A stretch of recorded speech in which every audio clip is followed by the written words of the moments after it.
Hello guys, at ngayong araw po ipapakita natin yung request ni Sir, anong pangalan? So pasensya na sa paa ko medyo maitim. And yun po yung ano, ito po ang clutch, ito po ang brake, ito po ang gas. Okay, ang tanong ni Sir kasi ni Sir Gian, paano daw pag-control ng gas? Okay? Pag kasi nakahinto, tapos halimbawa nakabukas ang makina, buhay. And then nakahinto siya. Kapag kasi tatapak-tapakan mo lang siya, gaganyan-ganyanin mo siya, gaganyan-ganyan mo. Okay? Pag ganyan-ganyan mo siya, ganyan, uugong lang yung yung RPM, maingay lang siya. Kaya hindi mahirap kontrolin po ang ang sasakyan ang gas kapag nakatigil. Pag beginner ka, pero pagka tumatakbo na siya, doon mo na siya madaling makontrol kasi makikita mo yung speed. Pag mabilis yung takbo, siyempre aangat mo ng konti. Okay? So ang pag-press po dito sa gas, nakaganyan lang yung paa mo, yung sakong nakapatong sa sahig, ganyan, nakapatong sa sahig, and then nakatapak ka dito. So depende sa gusto mo, sagad na ganyan, pwedeng ganyan lang naman, pwedeng ganyan lang. Okay, tapos ipipress mo lang siya pababa, press, nakita mo, ganun, taas, ganun, o iba, yung kaunting galaw lang po ng ganyan, may gas na po yan, ganyan lang. Okay, kaunting ganyan lang po, may gas na po. Hindi mo kailangan bombahin na yung malakas na tapak na ganun. Okay? So, ganyan lang siya. And then, itong kanang paa mo, wala siyang yung tatapakan kundi brake and gas. Brake and gas. Sa driving school, okay lang na yung napag-driving schoolan ko dito sa Kalamba. Nakasayad yung sakong tapak dito. Pag ililipat, pwedeng ganun lang. Ganyan. Okay? Pag beginner ka, pwedeng angatin mo tapak. Angat, tapak. Angat, tapak. Okay? Pwedeng ganon. Walang problema yun sa Siguro depende na sa instructor nyo kung ganun yung paggagawa. Ako kasi nung beginner ako, di ba, nakatapak ako dito sa gas. Sabi ko kasi, paano kung pipreno ako, mali ako ng tapak. Akala ko nailipat ko yung pala, naapakan ko, pa rin, gas pa rin. So ang gawa ko, nung ako beginner, nung medyo beginner pa rin naman ngayon, nung bagong-bago lang ako gumagamit. Inaangat ko yung pa ko, din saka ako tatapak. Okay, pwede kong itapak ng ganun, pwede kong ganun. So pagtapak sa brake, dahan-dahan lang baba ng ganun. Ganun, hanggang sa huminto na kasi pag binigla mo yan, susubsub ka. So kailangan, dahan-dahan lang yan. Ito, dahan-dahan lang din ang press, ganun lang yung press niya. Ganun Ramdam mo naman siya. Ngayon, pagdating naman sa clutch, ang kailangan sa clutch, di ba dito sa gas and brake, nakalapat yung aking paa sa sahig. Dito, kailangan nakaangat na ganyan. Kita nyo guys, yan, nakaangat dapat na ganyan ang paa ko, hindi sasahig sa sahig. Tanggalin ko yung aking sahig ng yung tsinelas, nakaangat siyang ganyan. At ito yung lalapat dito sa pedal, ito, yan buong yan. Kita nyo, kita mo ba Sir Gian? Ito siya yan, ito yung tatama dun sa ko, nakaganyan dapat yung paa ko. So pag pinress ko siya, ganun, sagad siya. Okay? Ganyan ang press niyan, nakaganyan. So pag kinambyo ko ng primera, at nakakambyo na ako primera, i-release ko yan, kalahati lang. Pag na-release ko ng kalahati, tumatakbo na yan. Dadagdagan ko na lang yung gas. And then pagka yung na, and then pag nagdagdag ako ulit ng kambyo, baba, sagad. Tapos yan, pwede ko nang bitawan yan. Okay? So ganyan po yung pag so kung babalakutin ko yung pa ako nakaganyan, ganun yung pagbomba. Ganun Hindi pwede sa depende sa instructor pero yung instructor ko turo kasi bawal na nakaganyan, nakalapat. May tendency kasi na sumala lang ganyan. May tendency na dumulas. Kasi ang kaibahan, itong clutch kasi pag tinapakan mo kailangan todo, dikit na dikit sagad.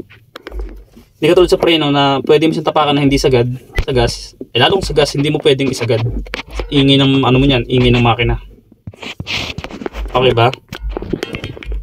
Ulitin ko. Ito, tatlo lang ang nito, tapak. Sagad, ganyan sagad. Kalahati, bitaw. Hindi na pala tapak yung bitaw, ganun lang yung niya. So pag tinapakan mo sagad, kalahati, bitaw. Okay? So nakaangat po yung paa, nakaganyan. Nakaganyan po yung paa. Sagad, kalahati, bitaw. Ganun. Preno, Ganyan lang sa preno. O brake ka na yan. Diba? Dito, ganun lang. Sa dito, ganyan-ganyan lang po. Pipress mo lang siya na ganyan. Parang ganun-ganun lang. Parang nakalapat na yung paa mo, tapos tutulak mo na ng konti. Dahan-dahan lang. Kung ganito kasi, medyo mas mano yung pag-control, medyo mas mahirap. Okay? Parang mas pag beginner, medyo mas mahirap ang pag-control ng gas kung ganito. Kung nakalapat yan, kaunti dulo lang yung o kalahati ng paa mo. Yung nakasayad dyan, mas okay. Tingnan nyo, tatapakan ko Ayan ganun Kung buhay ang makina niya, sabihin niya, brum, brum, brum, ganun. Bibig ko na lang yung tumunog. So, kung automatic naman yung sakyan natin, ito wala to. Walang gagawin yung kaliwa mo pa, relax lang yan dyan. Tapos wala to, ito lang ang meron. Gas and brake. So, kapag ang unang mo kasi, ang una mong cambio, siyempre nakapark ka. Kung ikakambyo mo ng drive, nakatapa ka muna sa brake. Sagad si brake. And then, ililipat mo sa letter D para sa drive. And then, dahan-dahan mo i-release to. Pag na-release mo na to, na-under na yung sasakyan ng automatic. Kung gusto mo dagdagan yung bilis at makakayat sa humps, magagas ka na. Okay? So, kung pipreno ka, bitaw lang yan. Tapak to. Pwede mo i-neutral. Pag hihinto ka, pwede mo i-park.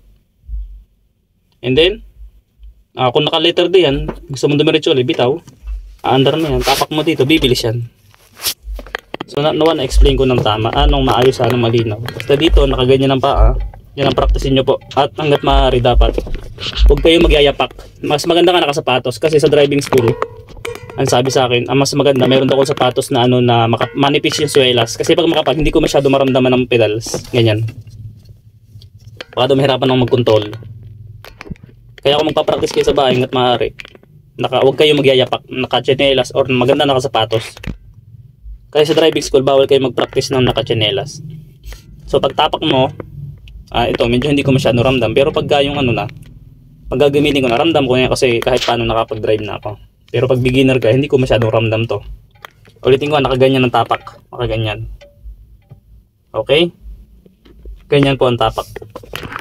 Yan yung maliit yung gas pedal, nakagana yun. Ganun guys Sana malinaw.